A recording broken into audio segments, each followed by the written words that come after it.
I know what you're thinking because I used to read this text the same way. I used to judge John. Don't look at me with that tone of voice. You know you've done the same thing.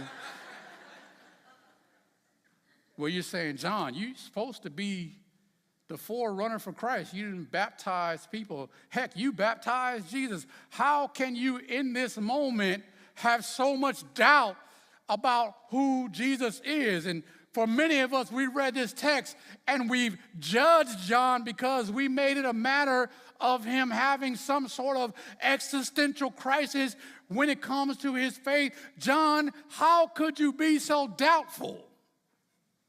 Of course he is who he says he is, but I think after reading this and understanding the importance of getting the identity right, I think I've come to have a different appreciation for what John was actually trying to do.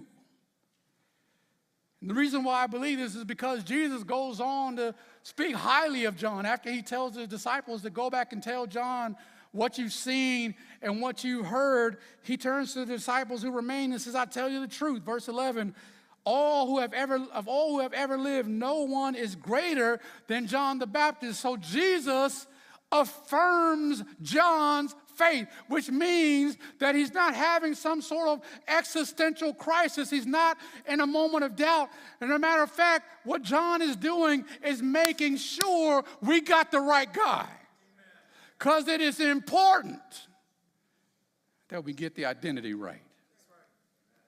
John, who is in prison, who's gone through enough, is probably saying to himself, I done gone through too much to just hand over my hopes and dreams to an imposter.